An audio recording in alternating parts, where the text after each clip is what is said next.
Hello everyone, this is Mr. Combs. I want to talk about figurative language. Language can be used literally. If you state that your best friend is climbing the walls, you could possibly mean that he or she is actually traveling up and down the walls of the room. But you more than likely mean that your friend is extremely bored or anxious or upset.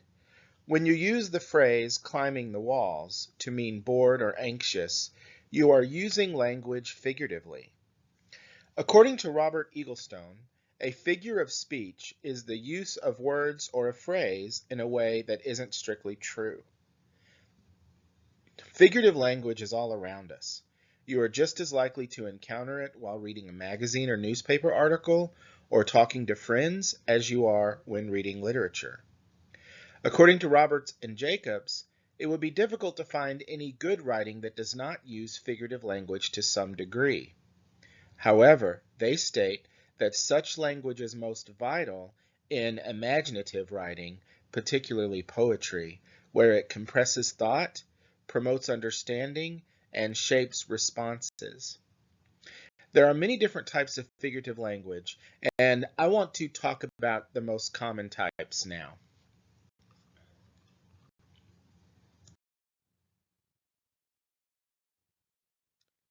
One of the most common figures of speech is a simile. A simile is a comparison between two basically unlike things using words like or as. So when you use a simile, the idea is that one of the things you use in the comparison is very familiar to the reader and one of the things may not be. The thing you're trying to describe, you describe it in another by relating it to another term that is more familiar to the reader. So if a child looks up at the sky and says, "That cloud is fluffy like cotton candy," he or she is using a simile. The cloud is like cotton candy. The writer Vladimir Nabokov uses a simile in his line, "Elderly American ladies leaning on their canes listed toward me like towers of Pisa." Like towers of Pisa, which is the leaning tower, right? And so the elderly American ladies are compared to the towers of Pisa, or to the Tower of Pisa. There's only one. And it's leaning, right? So they could topple over at any moment. A metaphor is the comparison of two unlike things without the use of like or as. A metaphor states that one thing is another.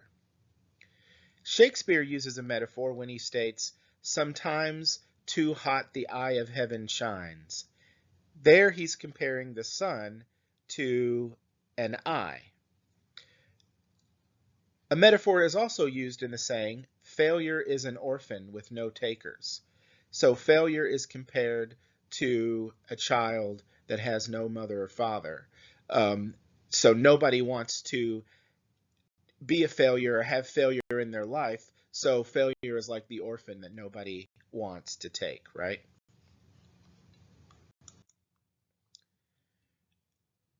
Personification is another figure of speech. And personification is the attribution of human qualities to something non-human. For example, an animal or an inanimate object.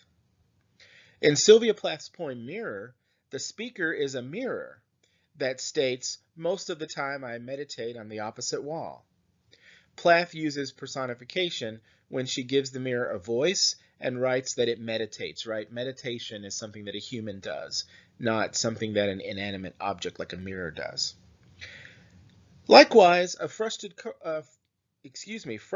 coworker is using personification when he or she exclaims, "My computer throws a fit every time I try to download this file," right? A computer can't throw a fit, right? Human beings throw fits, right? So that is attributing something that is human to an inanimate object.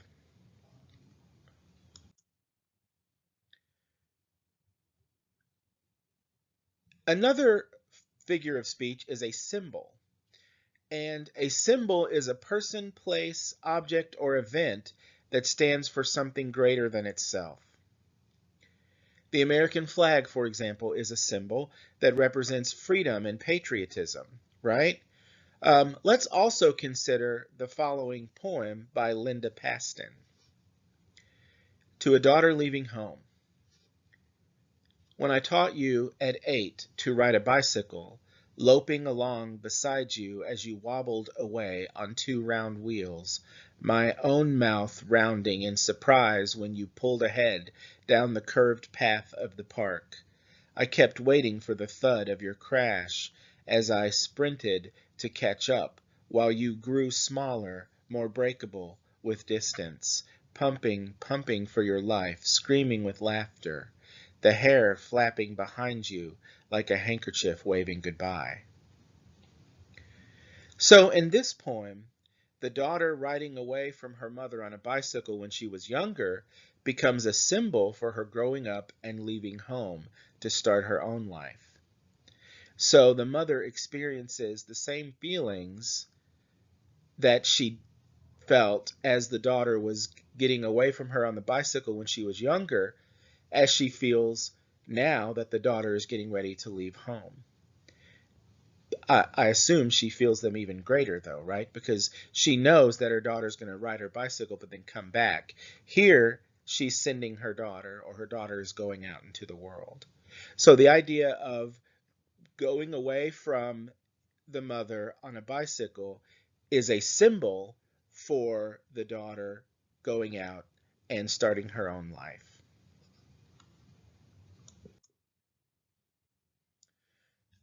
An allusion is a reference to a work of literature or well-known historical event, person, or place in order to give a fuller understanding of one thing by helping the reader see it in terms of something he or she knows better.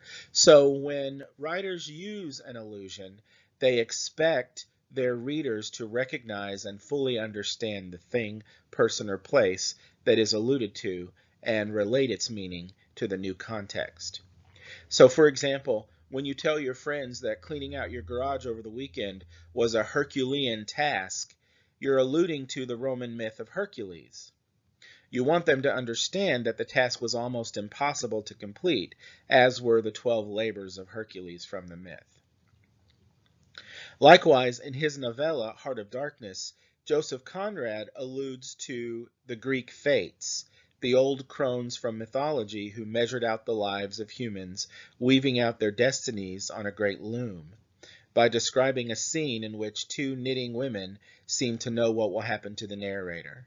So he says these women are sort of like the fates. They sit there knitting and they seem to have knowledge, right?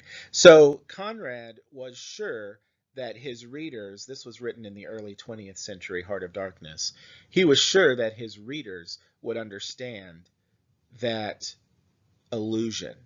He was sure that they would know who the Greek fates are and get the reference, right?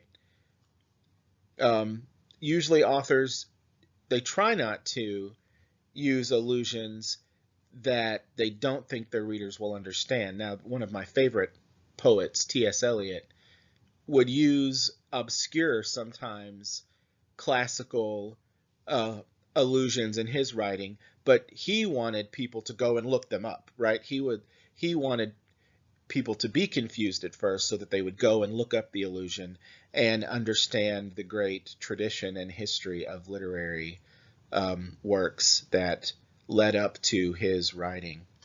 But most authors use allusions that they're pretty sure their readers will understand. A synecdoche occurs when a writer uses part of something to stand for the whole, or uses the whole thing to stand for the part. So if you ask someone to break bread with you, you are using a synecdoche. Using bread as part of a meal to represent the entire meal you want to share. So if you say, come and break bread with me, you're inviting that person to a meal. Now, bread is only part of the meal, but you mean for them to come and have the entire meal. Likewise, when a news anchor states that the U.S. won another gold medal at the Olympics, he or she is using a synecdoche, using the entire U.S. population, the whole, to refer to a part, the citizens of a particular team. Frank R. Stockton refers to a face, a part, to represent people, the whole, in the following line. His eye met hers as she sat there paler and whiter than anyone in the vast ocean of anxious faces about her. So there are not just faces about her, there are actually people, right? She's in a crowd of people, but the reference to just faces is using part to represent the whole, or to call up the image of the whole. So that's a synecdoche. Using part for the whole or the whole for part. There is also a figure of speech called a metonymy. And a metonymy is a figure of speech where one thing that is closely related to something is substituted for it. So when a writer uses a metonymy, he or she uses one thing as a substitute for another with which it is closely identified. Have you heard the saying before, the pen is mightier than the sword?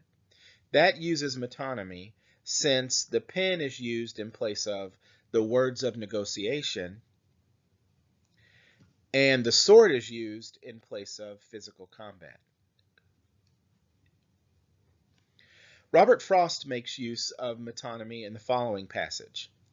He says, as he swung toward them, holding up the hand, half in appeal, but half as if to keep the life from spilling. Here, Frost uses life to represent blood, since life and blood are closely related. So instead of saying the blood from spilling, Frost says the life from spilling.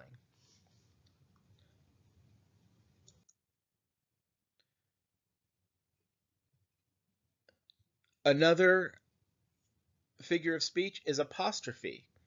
An apostrophe occurs when a writer addresses something imaginary or something or someone who is not present. So if you remember The Hunchback of Notre Dame, the Disney film, at the beginning of his song Hellfire, Frollo sings, Beata Maria, you know I am a righteous man, of my virtue I am justly proud, speaking to the Virgin Mary who is not present in the room with him.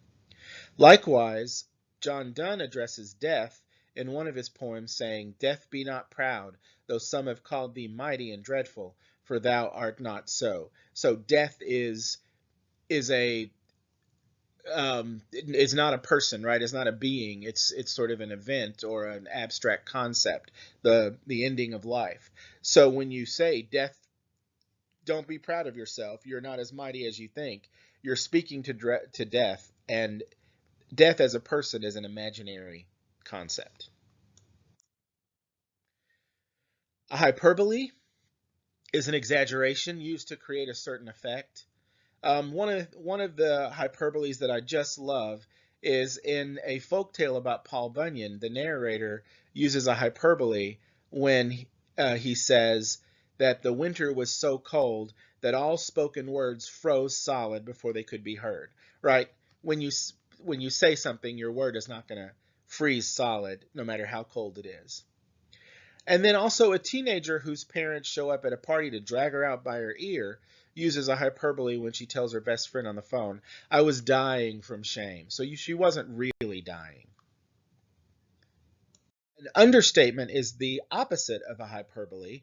When a writer uses understatement, he or she deliberately underplays or undervalues a thing to create emphasis. So in the movie Monty Python and the Holy Grail, the Black Knight is calling attention to just how bad his injury is when his arm is chopped off by saying, 'tis but a scratch, right?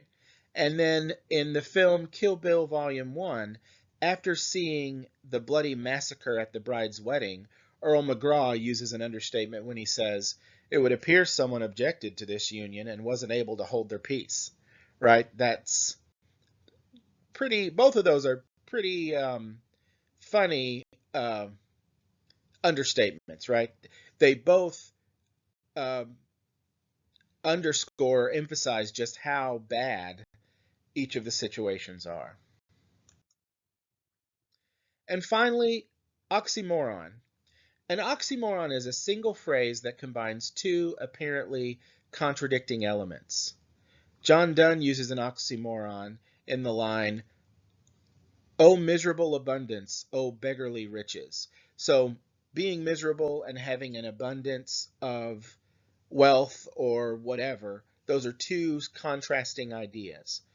Beggarly riches. Riches and people who have to beg, those are contrasting ideas. Likewise, if you confront a friend about a recent lie he or she told and get no response, you might use the oxymoron, "Silence is deafening." Right? The fact that you're not saying anything certainly explains a lot, right? So your silence is deafening. What the fact that you lied is loud and clear now that you don't defend yourself.